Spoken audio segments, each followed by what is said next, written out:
ये ऐसी entities target costing को इस्तेमाल करती हैं जो हाईली कंपेटिटिव मार्केट में अपना काम कर रही हूँ, हाईली कंपेटिटिव मार्केट में ऑपरेट कर रही हूँ।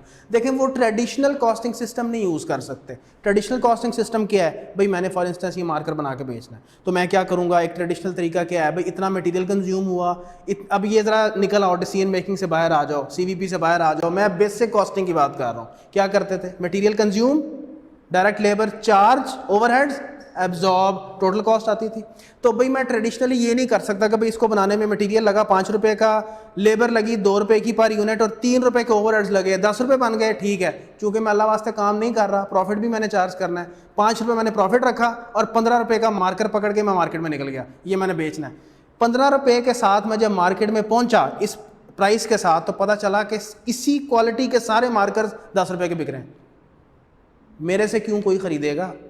हफीज़ सेंटर की मिसाल ले लो, सब एक ही तरह के प्रोडक्ट बना के, एक भाई अगर मैंने iPhone 14 लेना है, हर एक के पास iPhone 14 इसी तरह का होगा, सारे ढूंढ रहे होंगे कि अगर 1000 रुपये का डिफरेंस है भी बड़ा डिफरेंस है, क्योंकि स्टैंडर्ड प्रोडक्ट्स हैं, क्यों किसी में कोई फ़र्क हो। जाओ हाल रोड चले जाओ, इलेक्ट्रॉनिक्स की हाईली कंपेटिटिव मार्केट है, जाओ आबद मार्केट, इलेक्ट्रॉनिक्स की हाईली कंपेटिटिव मार्केट, वही प्रोडक्ट हर एक के पास। AC खरीदने जाओ, हाँ आजकल 500 भी कोई छोड़ दे तो बंदा उसके पास चला जाता है, क्योंकि वही AC हायर का एक खास मॉडल है, ग्री का खास मॉडल है, हर एक के पास वही होगा, कंपनी की तरफ से आया हुआ है, और वो तो सिर्फ रिटेल आउटलेट्स हैं, ठीक है।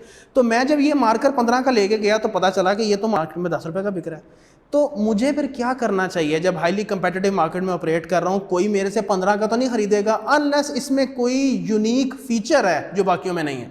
अगर तो कोई डिस्टिंग्विशिंग फीचर है तो ठीक है, बात समझ में आती है। फॉर इंस्टेंस अगर आम मार्कर जो है वो 1 हफ्ता निकालता है तो ये फॉर इंस्टेंस 3 हफ्ता निकालता है, इट मेक सेंस, ठीक है, if it's having some distinguishing feature.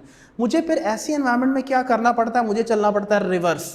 Sir पहले तो वो प्राइस चेक करें जिस पे मार्केट में ये चीज़ बिक रही है, ठीक, रिवर्स वर्क करो, बजाय इसके कि तुम कहो जी मेरी इतनी कॉस्ट है तो मैंने इतने प्रॉफिट के साथ इतने पे बेचना है। कोई नहीं खरीदेगा, खरीदो, बेचोगे किसको? पहले देखो ये कितने का मार्केट में बिक रहा है। तुमने देखा, मार्केट का सर्वे किया, पता चला कि ये तो 10 रुपए का बिक रहा है।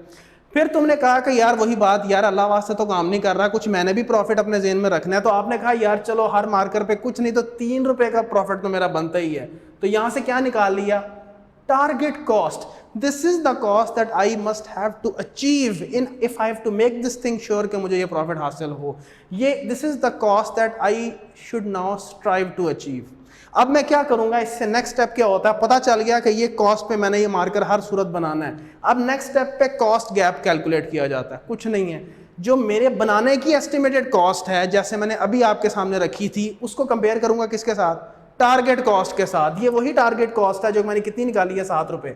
7 रुपए, और मैंने जैसे अभी मिसाल के तौर पे तुम्हारे सामने रखा कि मेरे इस मार्कर की बनाने की एस्टिमेटेड कॉस्ट कितनी है, 10 रुपए मैंने कहा था भाई, 10 रुपए। तो पता चला कि कॉस्ट का गैप कितना है, 3 रुपए का। मेरा ये मार्कर 7 रुपए का बनना चाहिए, लेकिन मैं 10 रुपए का बना रहा हूं। This is the gap that I must strive to close. ये गैप को मुझे क्लोज करना है एट एनी कॉस्ट, अगर मैंने ये चीज मेक श्योर करनी है कि मैंने ये मार्कर प्रॉफिट में बेचना। So this is the reverse technique to adopt the costing. Gap close करने का क्या मकसद है यार? एस्टिमेटेड कॉस्ट को खींच के टारगेट कॉस्ट के बराबर कर दो ताकि गैप खत्म हो और तुम ये प्रॉफिट हासिल कर सको। वरना क्या सेक्रीफाइस होगा? प्रॉफिट। प्राइस तो नीचे नहीं हो सकती सर, माजरत, ऊपर भी नहीं जाता, ऊपर तो सवाल ही पैदा नहीं होता था, कंपेटिटिव एनवायरनमेंट है, ठीक है। और नीचे भी आप नहीं करेंगे भाई, उतनी तो रखो ना जितनी ये मार्केट में बिक रही है, और प्रॉफिट आपने हासिल करना है। इन द एंड सेक्रीफाइस आप नहीं करना है। अगर कॉस्ट ना नीचे लेके आए तो फिर प्रॉफिट आपका स्क्वीज हो जाएगा, कोई पता नहीं खत्म ही हो जाए। अगर नहीं नीचे ला सके तो कॉस्ट भी 10 रुपए की, बेचोगे भी 10 के, नो प्रॉफिट नो लॉस पे चल रहे हो, कभी भी बिजनेस ये नहीं चाहेगी।